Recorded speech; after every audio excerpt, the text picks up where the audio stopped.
8, 7, 6, 5, 4, 3, 2, 1. Ladies and gentlemen, welcome to another episode of the Project Egg Show. Today, we have the honor of speaking with Scott Reib. Now, as the official Zig Ziglar small business lawyer and a Ziglar Legacy Certified Trainer, it is no wonder that Scott is known as America's legal coach. Without any further ado, Scott, welcome to the show. Hey, Ben, thanks for having me on. It is such a pleasure to be speaking with you today. So let's jump right in. Great. What is your story? Wow, that's a broad question. I was born and raised, you probably don't want to go back that far. I definitely do. I was actually born in the Philippines, which is kind of crazy.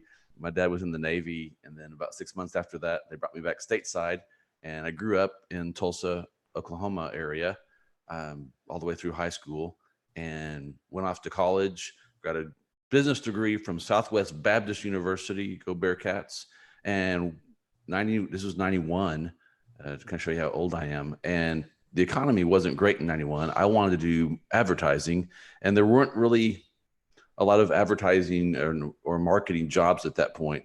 Everyone thought marketing was selling copiers.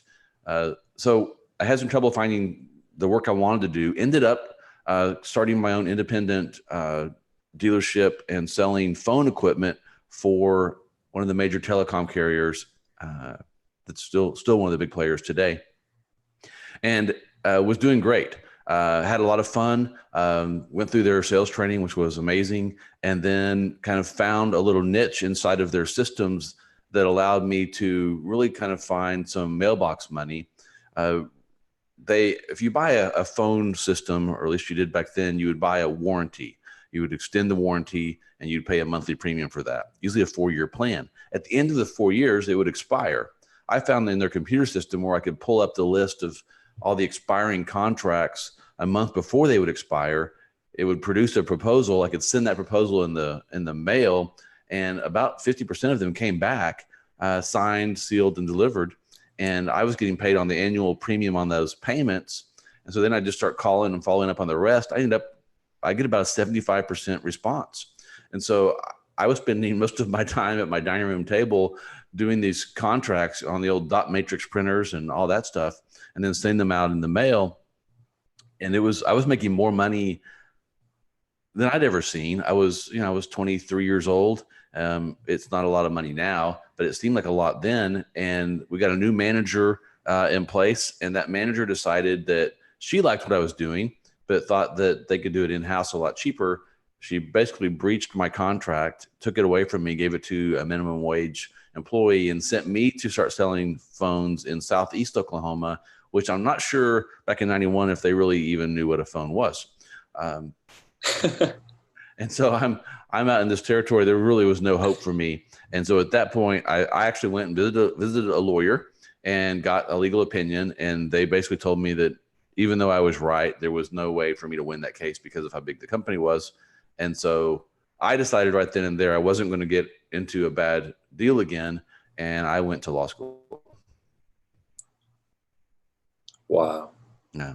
So went to University of Oklahoma College of Law, had really 3 great years. Law school is supposed to be hard and awful, but after you've worked for a couple of years, school's pretty fun.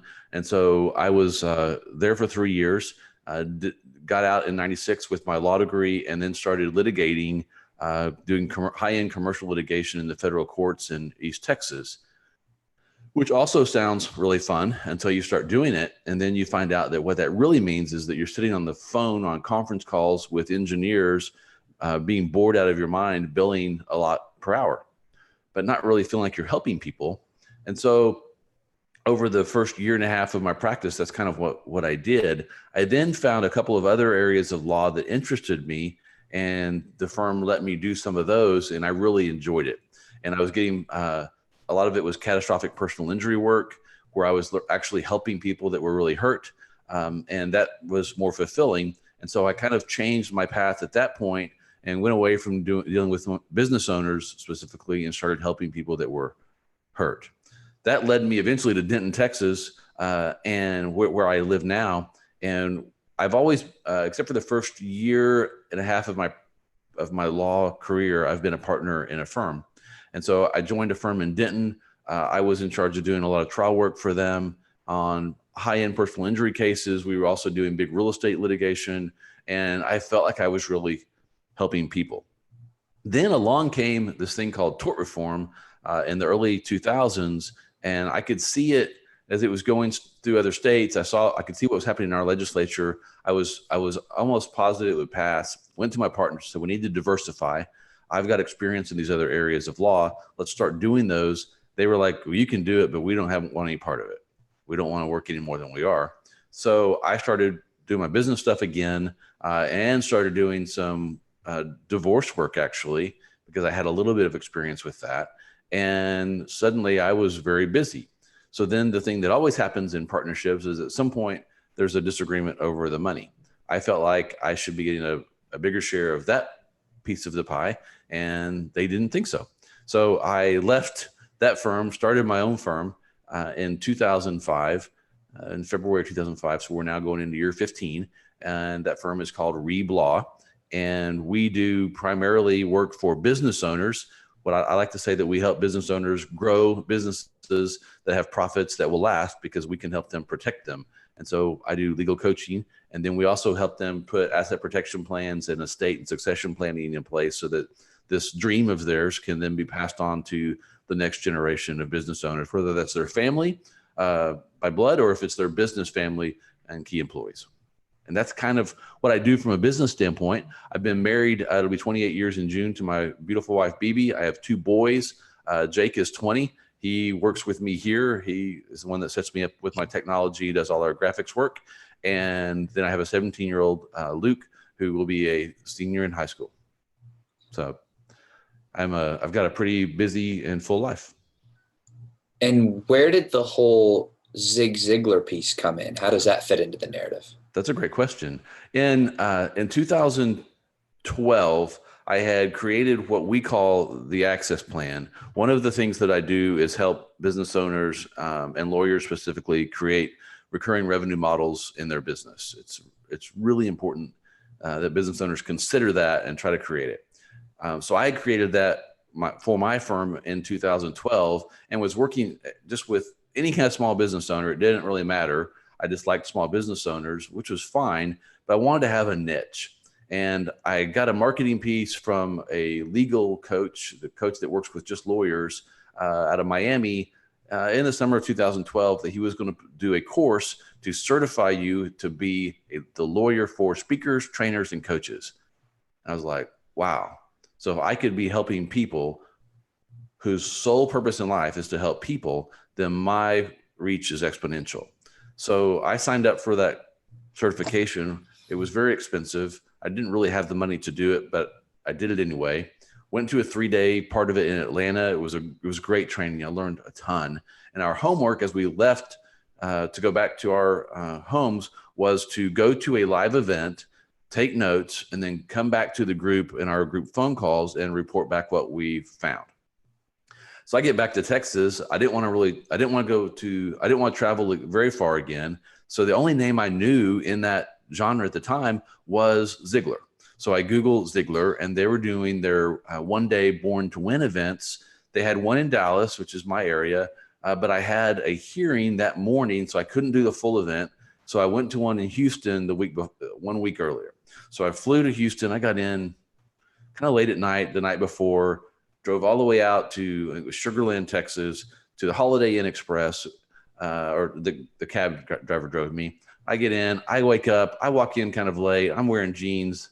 I wasn't dressed to impress anyone. I was just there to see it, and walked in a little late, sat down, and within 30 minutes, I was like, wow, this is amazing. I knew who Zig was. My dad was in sales my whole childhood, and he attended Zig events and had the materials. And so I was exposed to it early, but I hadn't connected with it in a while.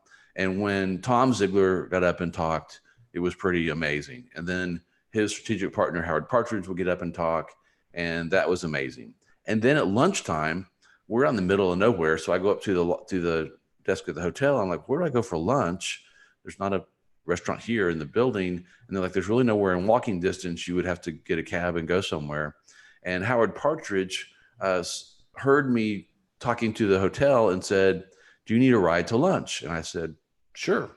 And so we got in his car. He said, I'm going to meet some people that are in my inner circle, which is his coaching group.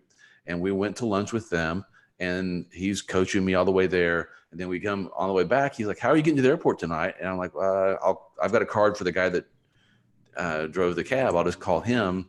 This was kind of before we really used Uber that much. And he said, no, that's not necessary. Tom will take you. I'm like, Tom, who? He said, Tom Ziglar. I'm like, okay. So we walked back in the meeting room, and he said, hey, Tom, you need to take Scott to the airport tonight when you're finished. And Tom says, okay, I'm walking out at 3:45, so you need to be ready to go. So I grabbed my bag, put it in the back of the room, listened to the afternoon presentation, signed up for their coaching. So that would be my third. So I was now in 3 coaching programs. Signed up for their coaching program, got in the car with Tom Ziglar, and rode around in Houston traffic for an hour and 45 minutes. It was amazing. It was really surreal. I'm hearing, it's Tom's voice, but I'm hearing all of Zig's quotes and wisdom. And it was really surreal. And so we finally get to the airport. We shake hands, get on different planes to go back to Dallas. I call my dad and I said, you're not going to believe what just happened. I was in the car with Zig's son, Tom. And get back to Dallas. I was so excited that I went to the next week was the event in Dallas. I had left court, drove about an hour to get to that event, walked in about lunchtime. They make a big deal about me being there, which is just how they are. And then Howard comes up and says, hey, can you take me to the drugstore? I need something. And then I'd like to, I'll buy you lunch. So I drove him, did that. We came back, and he introduced me to some of the Ziglar team here in the Plano, Dallas office. And they were asked, so Scott, what do you do? And so I told them I work with small business owners. I have this plan. And they're like, oh, we need that. I'm like, that's great. And so they said, we need you to get with Tom. I'm like, well, I rode with Tom last week for an hour and a half. He kind of knows what I do. And they said, well, we'll set up a lunch. So this was September. In November, I had lunch with Tom Ziglar in Dallas. I can't remember which Mexican restaurant we went to. But we walk in, we sit down, and I just ask him, is it okay if I show you my sales presentation? All right, so this is the son of the sales guru. And so I just start my presentation. And at the end of the presentation, I use a very soft close and just said, is there any reason that you wouldn't want to do business with me? And it kind of got quiet for a second. And then he said, no, send me a proposal. So I sent him a proposal. And as in December of that year, I became the lawyer for the Ziglar Corporation. And then within about a year of that, started representing Howard's company and speaking on their stages and teaching all of their business owners how to, what I call, shatterproof their businesses. And so that's kind of the story. I think I ended up not staying in that certification group for reasons we don't need to get into, but I think I'm probably the only person in that group that actually has clients that are in the speaking, coaching, and training industry. And it is a lot of fun. It's not all that I do, but it's really fun working with those people. I was right about that because they're so positive. They're trying to help people. They're innovative. And so they're always creating things, which then I have to help them protect. So that's kind of how that happened. That is amazing. And I'm so curious how that first conversation went down between you and Tom, that first hour and 45 minutes. Like, what did y'all talk about? I think I was pretty quiet and he just was talking. He's a talker. I was probably pretty nervous. And I just kind of remember just sitting there and just listening to him talk about what was going on with the Ziglar Corporation. I remember him talking to me about they were starting what's called Ziglar Legacy Certification, which I am now a Ziglar Legacy Certified Trainer. The first class was launching. I could have been in that one. I ended up being class 17. But he was telling me about that launch, and so I'm we're talking about how some of the things I think they should do to protect it and other things that were going on. And he was just kind of letting me know what had happened. And at this point, Zig had passed away about a year before that. And so it's an interesting time for the company trying to move forward and continue his legacy without him and try to figure out what's the identity of the company. And so he kind of talked about that stuff. It was really interesting. But like I said, it was Tom, but I just all the way there, I just kept hearing Zig. It was really weird. Wow. So now that you've been working with them for so long, like what do businesses and organizations of that caliber do differently than most others that you don't hear about? That when you say Ziglar, everybody's like, oh, I know exactly what you're talking about. Like, what do they do differently? Well, I don't know that they do. It's not that they do things so differently, but the key to success in business really is systems. You have to have systems, and they're very good at that part. That they have everything very systematized. I mean, you think of them as being a huge footprint, but they're really able to do what they do in kind of a small footprint because they are so systematized and they leverage technology very well.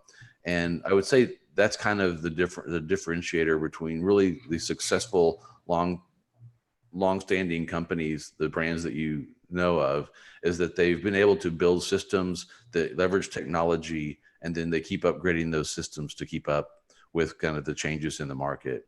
And they've been very innovative with that. I mean, their podcast is super successful and one of their biggest lead generation tools. And so they just keep staying on the edge. I mean, they're all over social media. I think they have something like almost 4 million followers, or it's kind of crazy. But they're very into that, where it's old school. I mean, the philosophy of Zig is so old school, but everything they're doing is the new technology, and so they've just kind of kept on that edge with their systems. And then and Howard Partridge is a huge part of that, because he's the king of systems and has been able to help them really keep upgrading that as we go into this new century. Working with them, I'm sure, has impacted you as a person, as a businessman.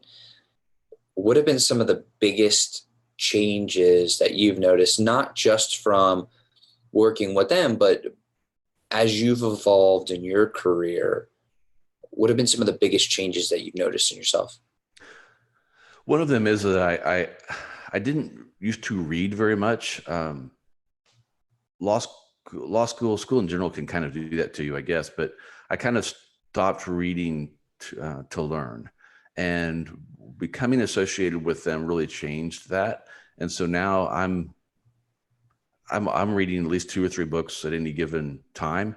I've got a pretty good list of things I'm wanting to get to, and it's just I'm constantly learning. Right? I mean, Zig says that you can change who you are and where you are by what goes into your mind. So I'm constantly trying to change that, because I have goals and dreams that are pretty big, and so to get there, I can't just be what I am now.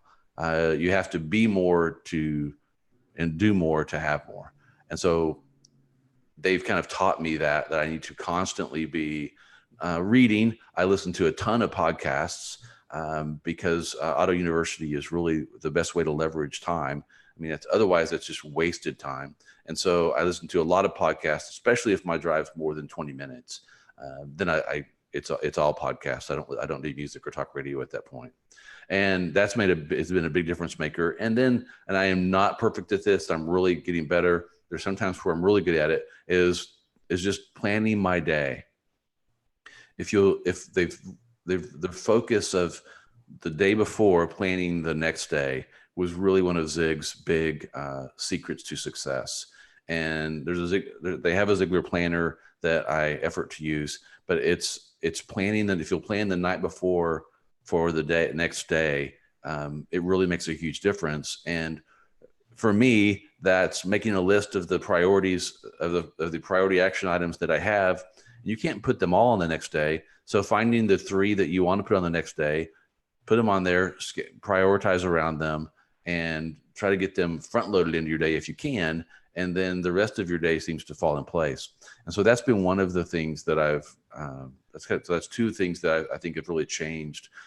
The third would be that I now hang around with people that are trying to change their lives, and that, have these big goals and dreams and talk about them out loud. And their goals and dreams aren't centered around, I want to make $5 million.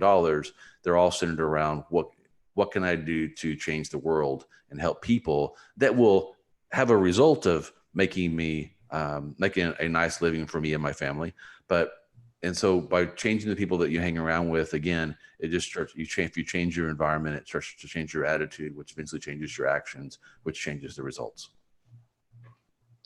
That big goal that you were talking about, Mm-hmm. first of all, I think is tremendously important because, and my grandpa always used to say, human beings, people, we have to be aiming for something. Always have to be aiming for something. It's something right. he always said, and I totally agree with him. And he was actually a judge for 34 years in the state of Louisiana. Wow. His last position was in the Court of Appeal for 14 years, I believe. Wow. So he's been a tremendous inspiration to me my whole life. But I love the fact that you were talking about how the goal is not focused on making $5 million next month. It's how can I change the world and impact enough people?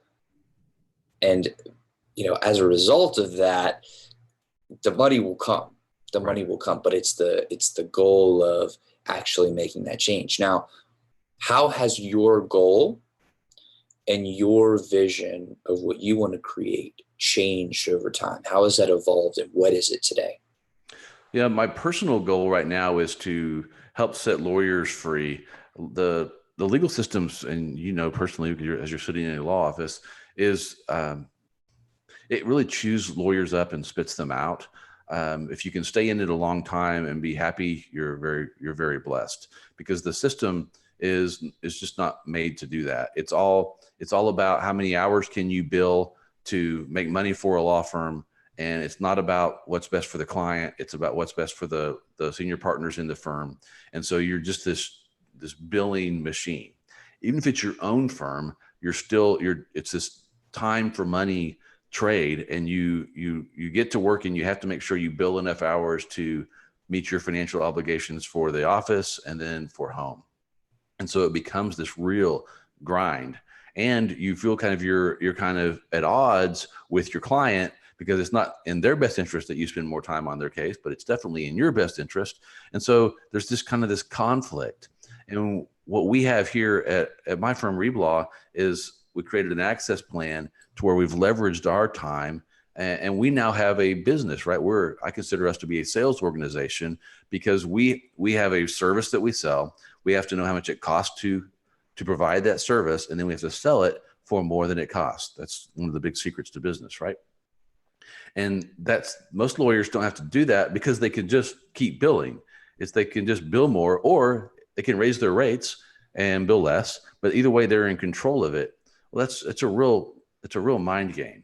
And so now we are on what we call a subscription model. And so our clients pay us a monthly fee for a bundle of services. They no longer fear calling us, because money's not going to fly out of their pocket. I have clients that if they don't talk to me for a few months because they've talked to my associates or other team members, we'll send messages, hey, can I please talk to Scott? And we get on the phone, and it's not about legal things or business things. It's, hey, how's your family doing? They want to catch up. It's just totally changed the way that they perceive us here, and we're now on their team. And so I'm trying to help lawyers build this recurring revenue model into their firm, so that they know when they walk in the first day of the month, which, right, we're coming up on that tomorrow, that there's going to be a way to pay the rent, pay the light bills, and they'll be able to take money home to pay for the mortgage, utilities, and food. It can be scary, because if it's all about your billable hours, and you want to go on a week of vacation, you're paying twice because there's no way to really make up those hours. And so you're paying twice for that vacation if your model is that you're selling your time for money. And so my passion right now is to show lawyers this new way. It may not have to be the whole thing that they do for their business, but I can show lawyers very quickly how to go from $0 in recurring revenue to $20,000 a month in recurring revenue if they're interested. And so we're starting mastermind programs to do that. And that's my personal passion. And the mission of the law firm is still to help business owners grow businesses with profits that will last. I'm still very passionate about that, but I've got this special ability to help lawyers and other professionals create this different model, which is it's just kind of the way the world works right now, is on subscription models. And so if you don't have that in your business, you're really missing out. And so that's the focus of my life right now. I love that mission. And I love how you really niche down into helping lawyers build a subscription business model. Mm-hmm. Because, you know, my father's an attorney. I'm actually in his office right now, like you were saying. Shout out to Dad. Thank you. And, you know, so I've been around a ton of lawyers, as we talked about earlier. My grandpa is a judge, and that is such a big need for attorneys. That's awesome. And I love that you're tackling that problem, because that it really, you know, hits close to home. I also love how you were talking about subscription is just where we are in the market right now. And I'm interested in learning, because I feel like a lot of people are either on one side or the other. I feel like there are two extremes. Either they want to be the Netflix, where they're charging $7 a month and they want to get, you know, however many, like 1 billion people on, or they go for more higher end, like $5,000 a month or $25,000 a year, and they want to get a few. I mean, they still want to get a lot, but fewer, more elite clients. So how do you evaluate what is going to be the right play for a specific business model? You know, that's a very subjective question. Like for me, I've decided to kind of be in the middle. We're not cheap because I know what it costs to deliver quality service. And so we can't do that. I mean, if you watch those models like Netflix and some of the other streaming, you know, some of them still have not yet made any profit. They may eventually, because they're just trying to gain those subscriptions. I can't do that. I need to make money off of each one, right?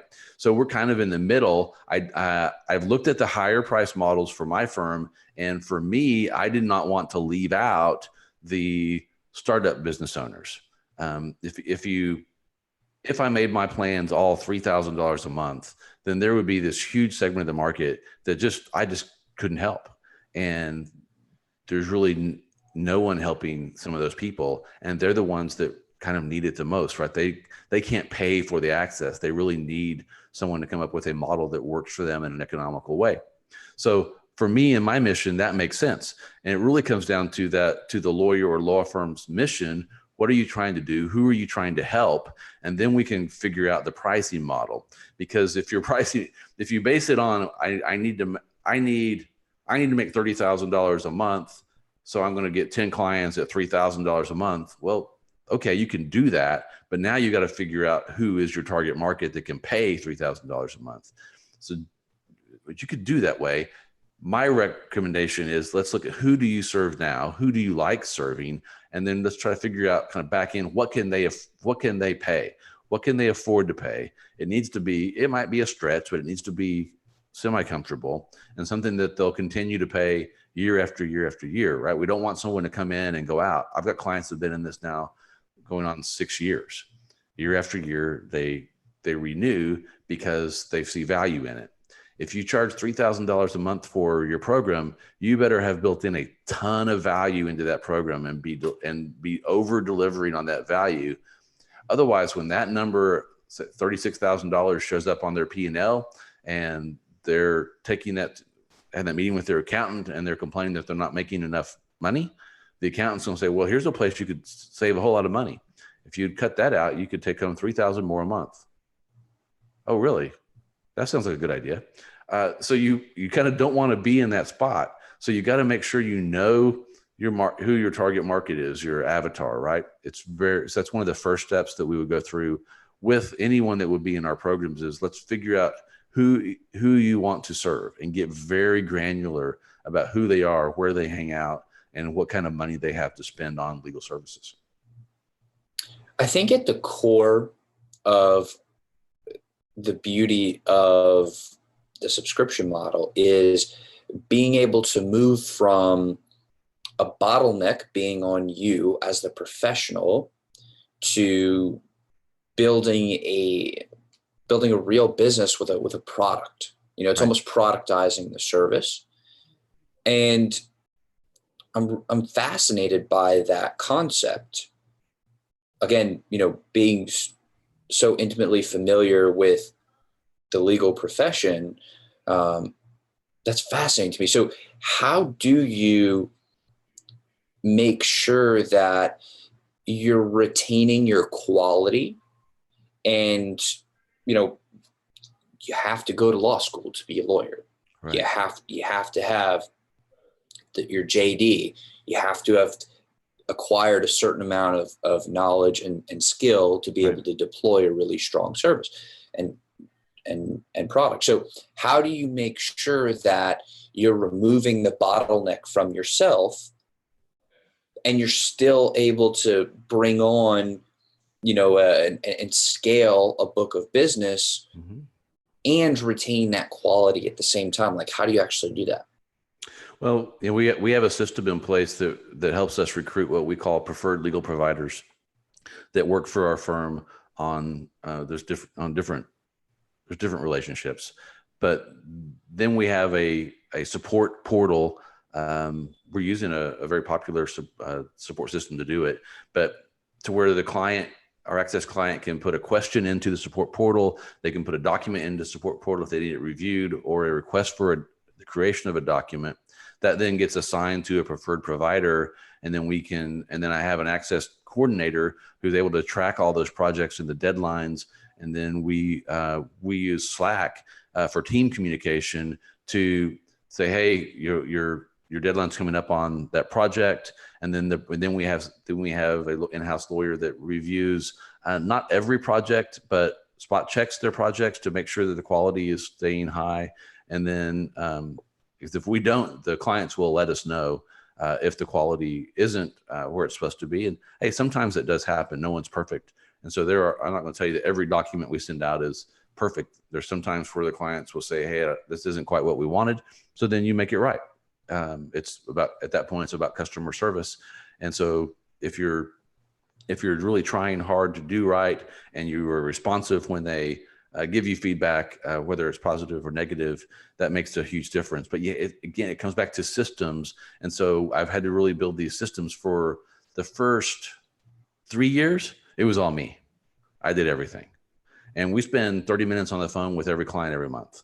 They have what we call a check-in call. So because it's so important for us to have a relationship with them where they know us, like us, trust us more and more each month, because then they're more open about what's going on in their business, and we can spot what I call the potholes of business so that they don't drive into them. We can go around them, and then we can fix them after the fact.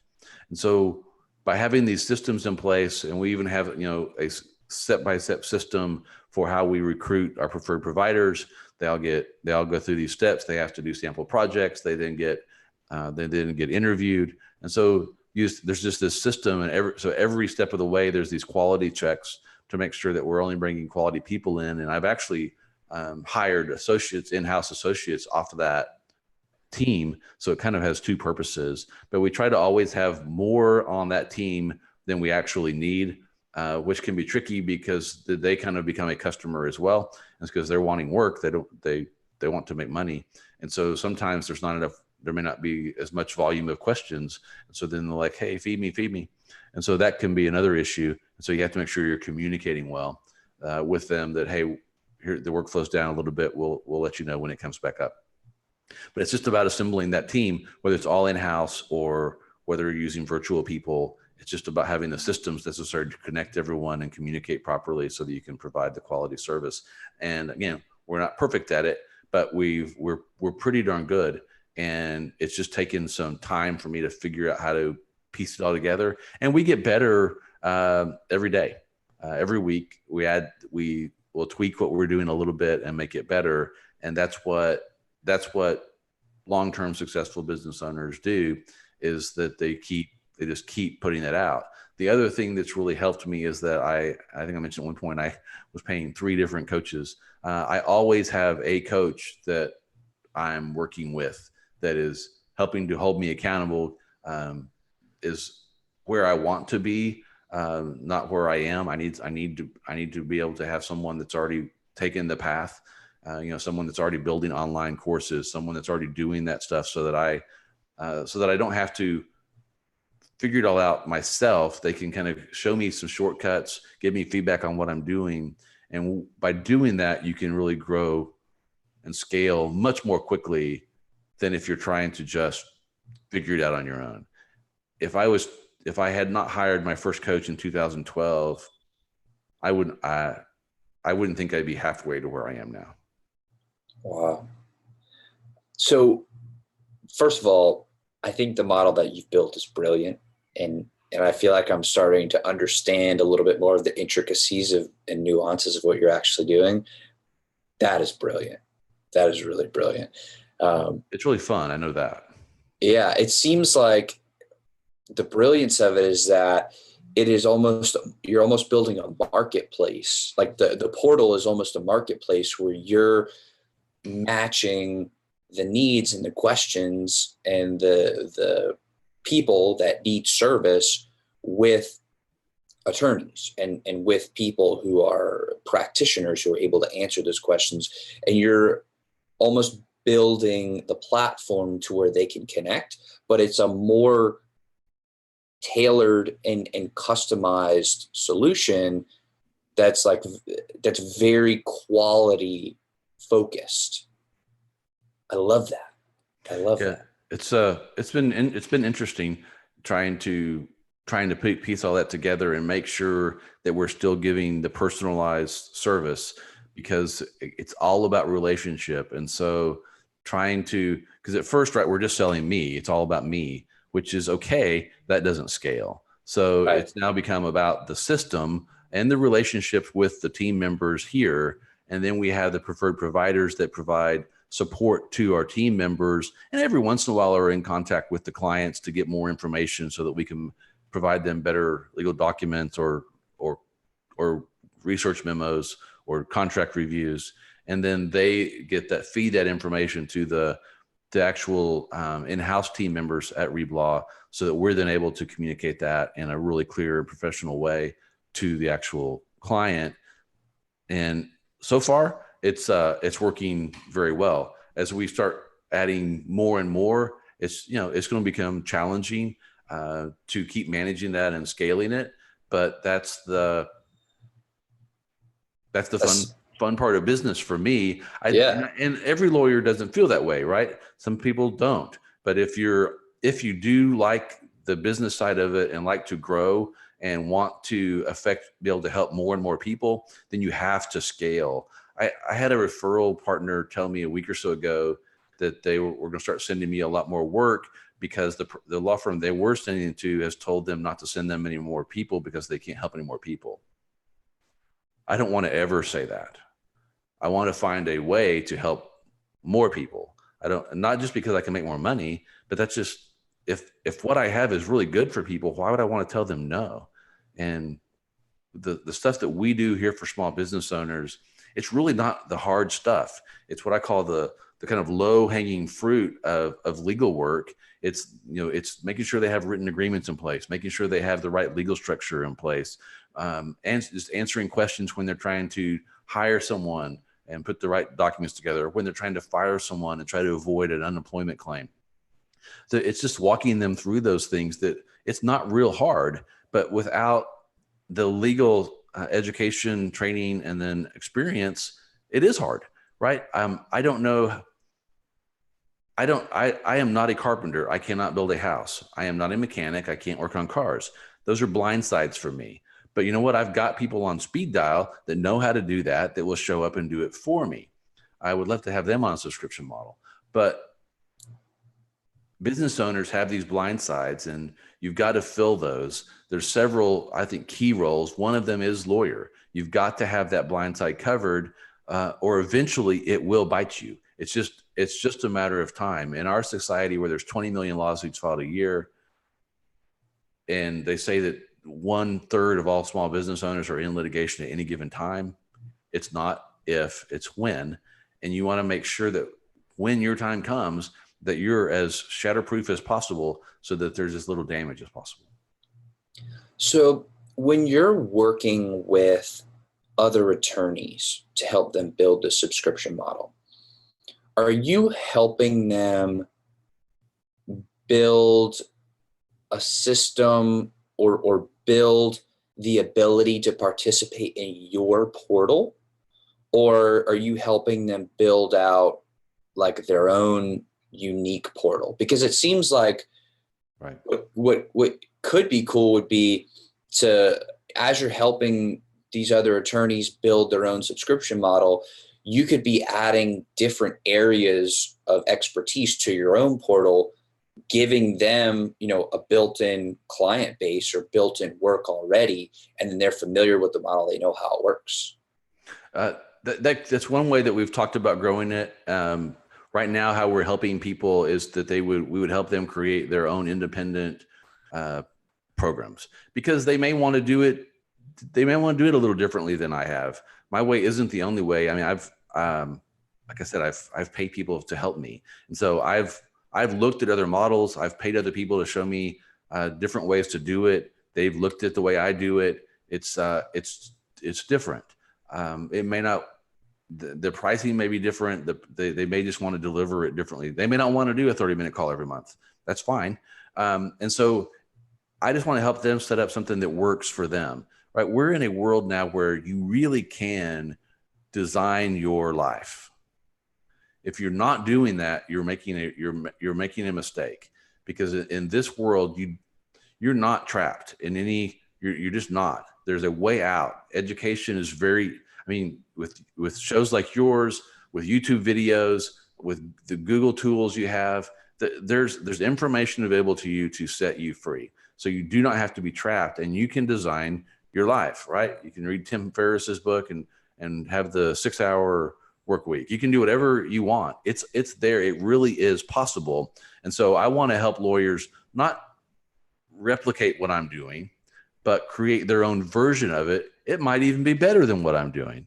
Let's create what's best for them, so that they can have freedom in their business, which will make them happier when they go home, and then life is all better. And that's the whole goal, is to help lawyers have better lives than they have now. And I'd love for them, that part of that to be they're making more money than they ever thought possible. That would be really great.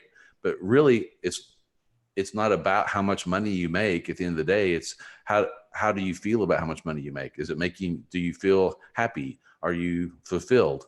Or do you feel like it's a burden? If you feel happy, fulfilled, and free, then it doesn't really matter how much money you're making, as long as you can pay the bills. I just want to help them create systems that can do that. One of the things that I feel is a constant, or is something that all of us entrepreneurs, we have in similarity, or we're all in the same boat here, is that we're all in the people business, right? And I feel like one of the critical elements of that is building relationships with people, right? And I love the fact that you have those 30-minute calls. I think that is a testament to exactly what I'm saying. And I love that. My question is in regards to connection, because I feel like connection is a foundational element of building a relationship. And I'm interested in learning what your philosophy is on developing deep, meaningful, and genuine connection with another human being. Well, my philosophy on it. You have to be real in your connection, real and honest when you deal with people. And that's pretty easy to sense.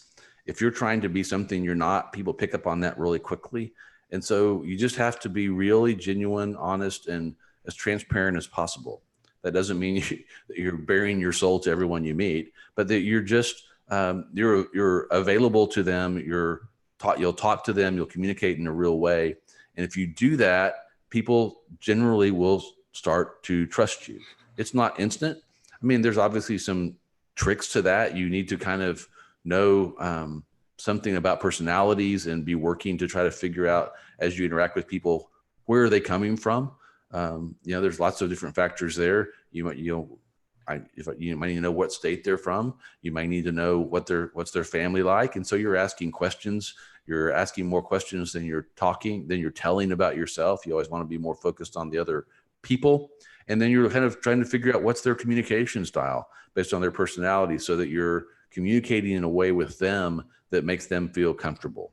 We're not trying to manipulate anybody, but we're just trying to be focused on them instead of on what's good for us. Now, I utilize the DISC method of personalities, and I find that if you try to figure that out of what is this person, where are they coming from, how do they like to communicate, how should I communicate with them, you can kind of develop some of these things pretty quickly in conversation, and then make sure that you're doing that. Other thing is, you want to make sure that you are upbeat and positive. If you're negative, it's going to be tough to make connections. No one's going to want to connect with you. And so if you find that what you're talking about all the time is negative, if your countenance is negative, sometimes you have to remind your face that you're happy, then that can have a chilling effect on trying to connect with people, right? You don't generally like people that are scowling all the time. So make sure that you put on a smile when you start a conversation. You have to sometimes make yourself do that. Sometimes you don't feel like smiling, but you have to do that. It's not for you, it's for them. It makes them feel more comfortable and like they will connect with you. And then in the end, it all ends up being self-serving, because the more connections you have and better relationships, the better it is for you. So it ends up working out for you, but you just kind of have to do those things. And if it's not first nature to you, then hey, get a checklist, review the checklist before you go in the meeting. If you're having negative thoughts and thinking negatively, don't go into the meeting until you've changed that. So get some positive things into your mind. I'm a Christian. Read some Proverbs. If you're not a Christian, find something else that's positive that you can recite, you can read before you go into that room. Get yourself in a positive way before you go meet people. Don't go into a room with a cloud over your head. It is noticeable. I think one of the top quotes of this interview is definitely, sometimes you have to remind your face that you're happy. I love that. I've never heard that before. I think that's awesome. I really think that's awesome.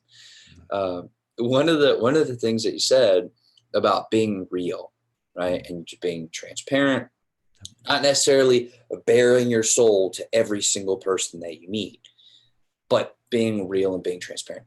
One of the things that I've noticed is that in doing that, people are very different in where they like to go in conversation, right? And what I mean by that is, some people like to go really deep, like emotionally, spiritually, intellectually. They just want to go deep. They don't want to stay at the surface at all. And they're like, that's what it's going to be. That's where I'm at. Yes. Right. But I feel like other people, they want to stay at the surface and they don't really want to go that deep. And so if you're somebody who likes to go deep, I'm somebody that I appreciate depth and I strive for depth. I try to go there because I feel like that's a really good way to actually get to know somebody. And to be honest, I kind of struggle with small talk if it's something that really stays at the surface for an extended period of time. I'm like, all right, Snoresville.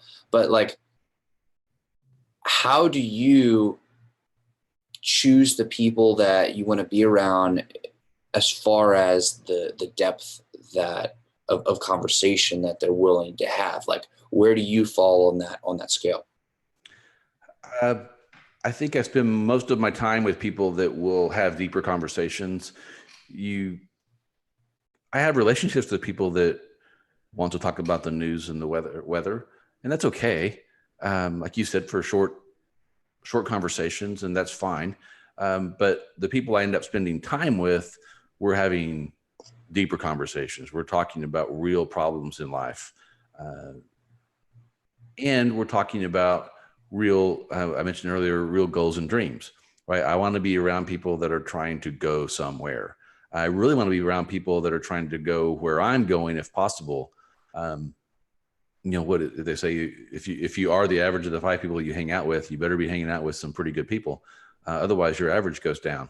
So if you're spending all your time with people that just want to talk about the weather, politics, and sports, you're probably not going to get very far.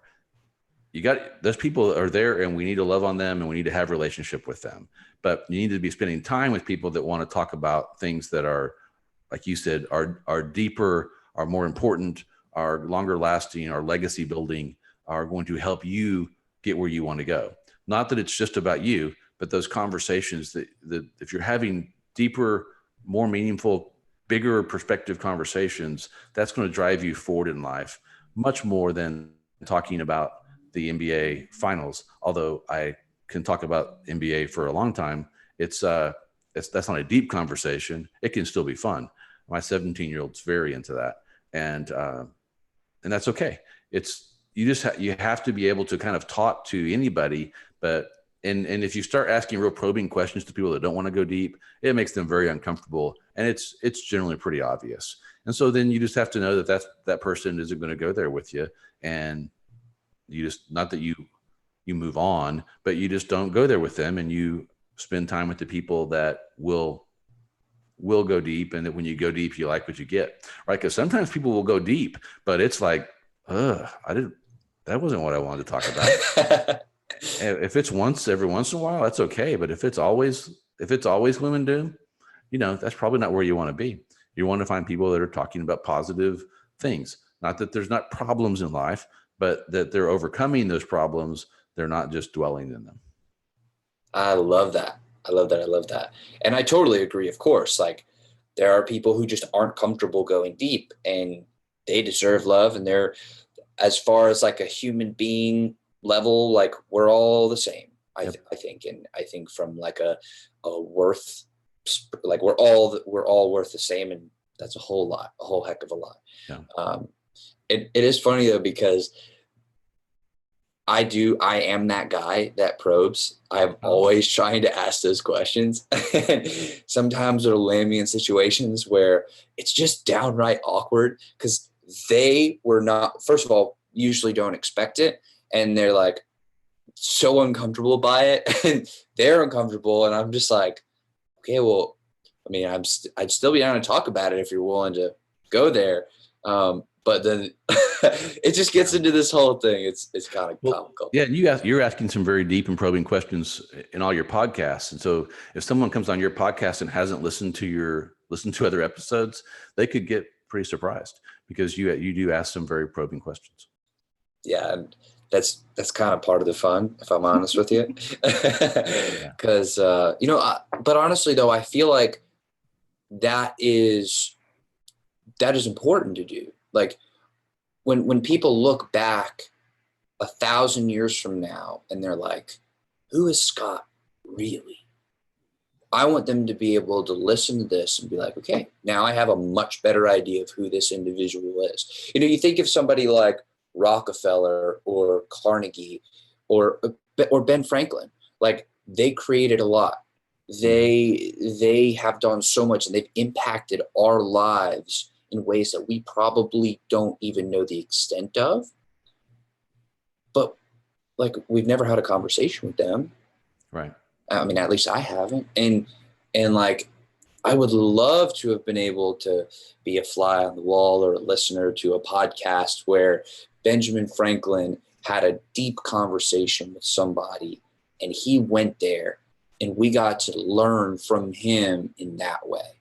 Right. So that's what I strive for. And on that note, I do want to thank you very much for being on the show today and for being willing to go there and answering all my questions. You're so welcome. Yeah. Just have two more questions for you, then we'll wrap it on out. First is there anything about yourself that you think is an important part of who you are that we did not talk about today? In other words, what did I miss? Yeah, I think I touched on it once, but we really didn't touch on my faith, and my Christian faith is very important to me and is a huge part of who I am as a husband, as a dad, and as a boss and business leader. It's a huge part of who I am. Fantastic. What question should I be asking you, specifically me, asking specifically you, that I just wouldn't think to ask? Wow, I have no clue what you should be asking me. I don't know the answer to that question. That's funny. Okay, well maybe. Oh, I'm sorry, I didn't mean to cut you off. No, that's fine. I really don't know. You've asked me some very good questions. I mean, from a legal perspective, you should be probably asking me lots of questions on how to protect everything that you're creating, because you're creating a lot of content that has value for a long time. As a business owner, you should be asking me, how can you set up, what recurring revenue models could you be creating that you haven't considered that would create leverage in your life? Maybe I could reframe the question just a bit. Okay. If you could go back and give advice to yourself at 24 years old, knowing everything that you know now, yeah, what would that advice be? Never take a salary. That would be my biggest advice. Is the salary is a trap. If you take one, be very careful and find a way to be rewarded for performance. If you start early in life being paid for providing value, that will become a habit, and you will adjust to that. If you don't, and you get trapped and they start paying you more and more salary for the value that you provide, then at some point it's very difficult to step out and make a change, whether it's start your own business, change jobs. If you're calling life changes and you're stuck in this salary mode, it can be very difficult. If instead you've found ways to deliver value to the world that provides resources back to you, then you can do anything you want to do. So if you're a lawyer, I tell everyone that's coming out of law school, don't take a salary or take a very small salary. You want to be paid on some sort of a commission basis so that there's no ceiling and that you're not trapped with them. So whatever you're doing, I would say that's one tip. The other is that don't just do one thing. In our economy, there's too many ways to make money. And so you should make sure that you have 2 or 3 revenue streams that you're always working on. And sometimes it'll vary which ones may be producing the most revenue. And then because things change, right? I mean, where's Blockbuster? It's gone. I used to spend most of my Friday nights at Blockbuster picking out movies. I mean, that wasn't that long ago, and it's gone. So if you get too focused on just one thing and it's all dependent on that, whether it can go away like that. So that would be 2 things: is don't take a salary and have multiple revenue streams. Scott, I want to thank you so much for coming on the show today, for sharing this time with me. It's truly been an honor, and it's been very special. So thank you very much. Thanks for having me. It's been a lot of fun. Absolutely. And to everybody who's watching, listening, I want to thank y'all a whole lot, because I love you. Y'all are the best. And I recognize that your time is very, very valuable. And I just want to express my appreciation and gratitude that you would choose to share it with us today. So thank you. And I will see y'all on the next episode.